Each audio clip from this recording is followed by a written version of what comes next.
this is hands down,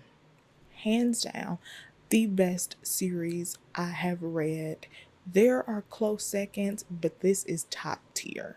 And today we're going to talk about it. But first, welcome in. Hello, hello. I'm your host, Ashley. So come on in, get comfortable, grab your favorite blanket, grab you a nice cup of coffee, because today we are talking about the Fallen Men series by Gianna Darling. And so that's the books Lessons in Corruption, Welcome to the Dark Side, Good Gone Bad, and After the Fall. I should probably check that the name is After the Fall, but I'm pretty sure it is. This is a series of MC love stories. So you have age gap romances, you have student teacher romances, good guy, bad girl.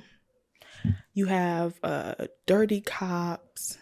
You have all the good stuff that you would like into it. And so when I say MC, I mean Motorcycle Club. And I found out about this book around the same time I was watching Sons of Anarchy. So I just got double the enjoyment. And I just love MC romances. They give off total bad boy, good girl vibes, like the kind of guy that's like soft for nothing but her. If you really like that, you're going to love this. Don't let the age gap thing be a deal breaker unless you absolutely don't like it. But if you are okay with age gaps, this is, in my opinion, some of the best to have done it, where it doesn't feel creepy. Even in one where the age gap is pretty large, it still does not feel creepy. So let's get into it now that you have like the triggers. So in the first book, we have Lessons in Corruption. In that one, we have King. King is 18. He's in his senior year of high school, and he like hangs around the MC, but he's not a member of the MC. In order to be in the Fallen Men, you do have to prospect. So you have to go through the motions of joining and showing your loyalty in order to be a member. And even though he is the son of the president of the MC, he doesn't get automatic acceptance just because he has that title as like the first son. You don't get any special privileges. However, he does hang around these people because these people are his family. He grew up around this and in this because his father wasn't around growing up, so he relied on the support of these people to like be there during that stage of his life. And we learn a little bit about his father's story in the next book and what happened with that. But on the other hand, we have Cress. And she is late 20s, early 30s. She's a English teacher at the local high school. And not because she wants to, but because it's the career that's acceptable to her parents. She has parents that like to control her lifestyle. They are wealthy. They really care about their image. And so because of that, they paired their daughter off with a man who comes from like a good family. He's wealthy. He has a good job. He would essentially take care of her and keep her in the social status that they would approve of. But we learn very early on that it's pretty much a loveless marriage. She's just in that marriage to appease her parents. But he doesn't really desire her. She doesn't really get to express this sexy inner feminine goddess that she has like below the surface. So she's basically just like, I don't really want to be with him. And so when she first sees King, she is coming out of the grocery store. And so when they make eye contact, it's like love at first sight kind of thing. And it like stirs this like inner desire within her. And so when they do hang out for the first time, it's just like, ooh. She like dresses up for it. She gets to ride on his motorcycle. They have a good time. And it's just like she's introduced to this new world and this new part of herself, essentially. And no, she's not cheating on her husband or anything like that. She wants to leave him. That's very clearly stated. So this is not a cheating romance or anything like that. But here's the thing. When they have their night out, this is her first time meeting him. She does not know that he is a student at the high school she's teaching at until he walks into her class, and she is just like, oh my God, he is my student. And of course, she tries to be like, this ain't that. We're not doing that. I'm your teacher. But she is a fan of literature. She loves literature and books, and eventually she wants to open a bookstore. So when he's able to have these really intellectual, deep, engaging conversations with her, it's just like, oh my God. Not only does he tap into my desires, but I can have a complex conversation with him. Drool worthy. And he knows this. And so he's just like going out of his way to like court her. Some of the things he do, he takes really good care of her. He has people from the MC come help around her. His dad also looks out for her. The people in the MC look out for her. He takes care of her car. It's just everything you want it to be, like a guy showing full intention, but it's like this forbidden aspect. So it's this back and forth. And so you see how they like navigate that, and it's kind of a little bit of a struggle for her because her whole life she's grown up to be this prim and proper girl who doesn't live on the outside of her parents' expectations for her. So it's always been, what would my parents think? So now she's able to navigate what she likes, what she desires. And so you see them essentially like navigate this very tough aspect of the age gap, but also the lifestyle gap. Like, he is a part of an MC where it's like some of the things his MC may be known for, or that they do, or that they participate in, is a little bit different. And you have to like, there has to be a shift of morals and openness to thinking differently. So we navigate that. So it's not just that romance aspect, although the smut in this, it is very, very sexy. That man, I don't know if it's fair to call him a man. Yeah, he's a man. He's 18. Whatever. He knows how to please her in a way that her husband never did. She never did. And it's just amazing to like watch them do their thing, honey. Like, it's good. It's good. It's good. It's good. So just give it a try. And I end up giving this book 5 stars. This is 100% a 5-star read. It's cute. It's sexy, it's a little bit cheesy, it's a little bit of everything that you want a romance book to be. Well, at least I do. In the next one, we have Welcome to the Dark Side. And this is a story about Zeus. Zeus is the definition of daddy. He is everything sexy. First off, let's talk about the cover of this book. This book cover is everything. He is very much given vibes. Okay, he gives me like tattoos. He's like, everyone always says he has this really big body and big personality, so he like fills up a room. He doesn't play games. He runs business. He is the president of the MC. Like, vibes, daddy vibes. Anyway, so in the first book, we get the sense that he was not really a part of his kids' lives when they were in this younger part of their lives, and other people helped take care of them. Part of it was the MC, and part of it was someone else that we learn about in the next book. But the reason why he was not present in their lives is because some stuff went down, I think, with him and his brother, because King said it was his uncle. Some stuff went down between them two, and unfortunately it came to the point where it was a gunfight. Unfortunately, this is the same place where little Lulu, and I think it was just her dad, was at. And so when gunshots start flying, the dad protects himself and doesn't protect his daughter. A very good, accurate representation of how great of a father he is.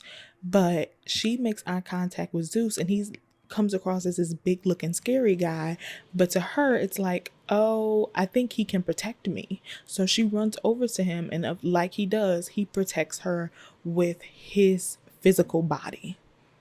So when the uncle is essentially shooting at him, he takes the bullets and protects her and ends up killing him. And in that, because of that, he ends up going to jail. And Lulu is sent to the hospital, where we unfortunately learn that she has cancer. And it is so sad because it's this girl who has all this life, all this personality, but she has parents who aren't around. And so she takes it upon herself, like, I think he may be in the hospital too. So she goes out and finds him, has a conversation with him, and is basically like, you're an angel to me, even though you look very scary. I'm not scared of you. Thank you for protecting me. And she finally has this connection with someone because she doesn't have it with her parents. But her father wants this man locked up. And so he does end up being locked up. But during the time where he is locked up, they're writing each other back and forth because she is just like enamored with him and wants to learn so much. So as the years go on, as she gets older and he's spending time in prison, they write letters to each other for years. And at first it starts off just really innocent. He thinks of her as like one of his kids, sees her very highly, is obviously very protective of her. But and he talks to her through some of that like hard, as you grow up as a little girl, those transitions in your life kind of thing. So it's very sweet and innocent until she like gets a little older and is a little bit more provocative in the letters that she writes towards him. And so once he gets out, he's like, we can't really be together. Like, you're the age of my children. Okay, so he is initially first against it, but Lulu is not having none of it. She is like, I don't want to be this repressed innocent girl who has cancer. That's not what I want to be known as. And so she starts working at this bar with like strippers and stuff like that. And then when Zeus finds out, of course, he like buys the bar she works at. And so now it becomes a part of the MC land. And so you watch them like fight this desire to be with each other. Well, she doesn't really fight the desire. She's just like, I want you. But with him, and you watch how she like integrates with his lifestyle and his family and then the MC and all that navigation. And he is just so sweet to her. And he just like completely looks out for her, treats her well. It's just, if you just have to read this book. I also rated this book 5 stars. I think I may even like their love story a little bit more than King and Cress's, because you have the action and the drama that comes from her family and what happens when her family finds out. And then there's beef in the town with the MC and then who her dad is working for. And it's just, you get the action, you get the MC dynamics, you get their love story, how he takes care of her, like even with the cancer and everything like that. And it's just so sweet. She does not die at the end. This is a happily ever after book, and it is 100% a 5-star read. Even if you don't want to read Lessons in Corruption, you have to read this one. In the next one, we have Good Gone Bad. And unfortunately, I did not like this one as much as I liked the other ones, but it is still good because in this book, Gianna Darling does a great job at helping you fill in the pieces of how they grew up through different people's love stories. Because in this love story, you have the story of his daughter, Harley Rose, and you have the cop, Lionel. And in this book, we get a deeper look and understanding of how King and Harley Rose's upbringing was like, because we knew part of it that their mother wasn't the best mother and that the MC like helped raise them. And then we learned that Zeus, what happened and why Zeus ended up going to jail. And so now in this story, it helps fill in those other pieces about like how the daughter was navigating and a deeper look at the interactions between them and their mother and how she was just not a good mom at all. But we also learn about like how Lionel, the cop in this story, how he ends up taking them in and helping raise them, and how Harley Rose was like there when her father was in the shootout and like when he got arrested and stuff like that. So it shows the full 360 picture of like what happened. And it is just so good at the way she gives different insight to the same story. So it's like repetitive a little bit, but in a way that's interesting. Everyone has a different take and perspective on what happens because everyone is in a different place in their life. And Harley Rose is a little bit younger, and so she grows up admiring Lionel, and they have this moment when they kiss, but he's like, oh no, I can't do this. And so they break it off. And so now it picks back up years later where Harley Rose is in her life. And in the other two books, we learn that she is badass, okay? She is not here to play. She's very smart. She's like in school right now, taking tests to like get her degree and stuff like that. And love her. She's spunky. She gives like that bad girl biker vibe where she has like the studded boots, the fishnets, like the black shorts, the leather jacket, the cute top. She gives those vibes. And so we learned that she was dating someone and another MC, but this MC is known for mistreating women. In the Fallen MC, that's not the case. They have two different sets of rules. Obviously, the Fallen men are the best ones. And the people in the other store, in the other MC, are just terrible people. And so we unfortunately find out that her boyfriend had been mistreating her for some years, up until the point where he dies. And it's really sad to see that she was put in that position because her father and her brother are both protective of her, but she keeps it a secret for them because she just is like, I don't want them to do something and hurt him because they know they will, and then they'll be responsible for it. And she doesn't want to lose her father to prison anymore, and she doesn't want anything to happen to her brother.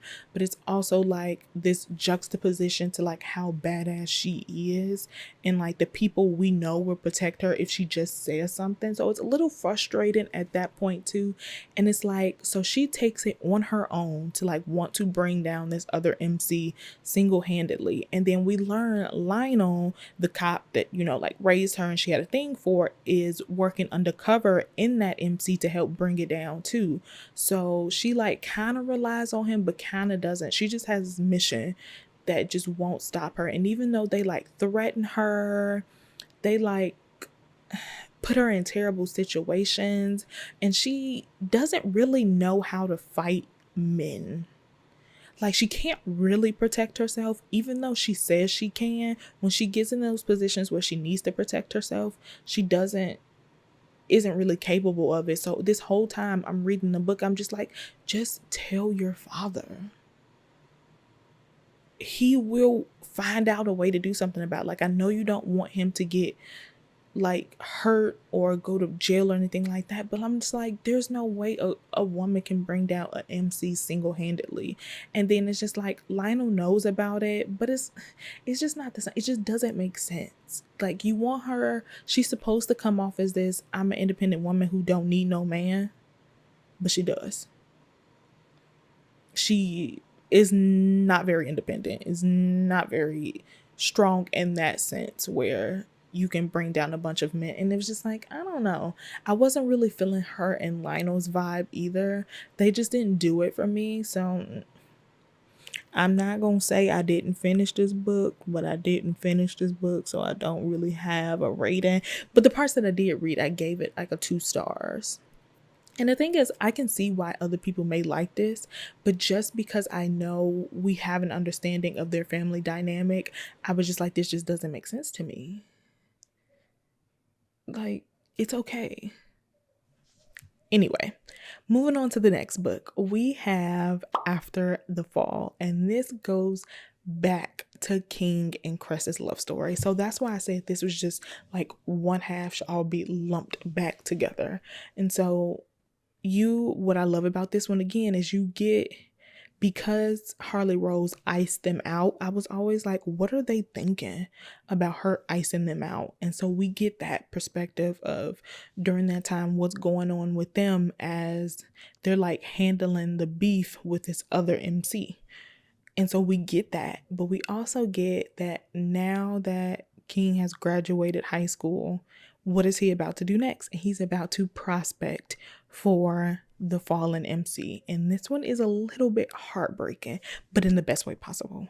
Like what happens and what he does and his loyalty to his MC is just so amazing. It's so good. And then now we have it where they're essentially like in an adult relationship right now.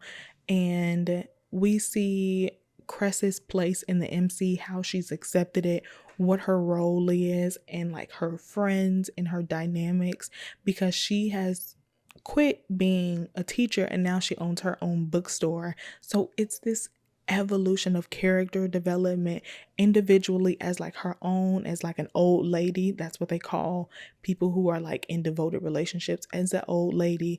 Lulu is pregnant, and so we get to see that dynamic, and it's really exciting. And yeah, he's prospecting, and I gave this book 4 stars. The reason why I took it down 1 star is that it's not as good as Welcome to the Dark Side, because I just hope Welcome to the Dark Side is like, you will compare everything to this because it's so good. And their first part of their love story was so good, but in some of these parts I was just like, this is so cheesy, and this is not how couples talk to each other. It was this one moment of the book where he woke her up at like 4 o'clock in the morning and just told her to get in the car, didn't tell her what was going on, anything like that. So they're in the car, the crack of dawn, and he's just like, he said something to her and she was like, I would go anywhere with you. I just love you so much. I will follow you to the ends of the earth. No, without a doubt. I'm just like, this is not, no one talks like this. You wake me up at 4 o'clock in the morning and talking about some, you ready to go? I would just be like, I'm here, aren't I? So let's go. I'm not going to tell you, I would follow you to the ends of, it's a little bit over the top sometimes. And I think that's what made me bring it down a star. I was just like, let's focus on, if they're going to have conversations with each other, then let's make it a little bit more realistic. Like, I get they are madly in love for each other and I love that for them, but it sometimes gets like out of reality, and that's just a little annoying. But for the most part, the smut is still good, the conflict is still good. How they've evolved as full members on their own in the MC and how they will look out for each other, everything is just mwah. It's a little sad, and it's all around, it's a good time, except for that little small thing. So I highly recommend this age gap romance MC romance. It's a little taboo, but it's a great time. So if you read nothing, please read Lessons in Corruption and Welcome to the Dark Side, so you can get an understanding for myself how good this is. So if you've read this before or are interested, leave your opinions down in the box below so we can talk about it. What was your favorite part? What was your least favorite part? What left you jaw-dropped? I want to know everything, how you're feeling. So drop it down in the comment section below, and don't forget to hit that subscribe button as you leave. I welcomed you into my home. We had great conversation. Hopefully you felt comfortable. So just do me that favor and leave it and hit the subscribe button on your way out, and I will see you in the next one. Bye.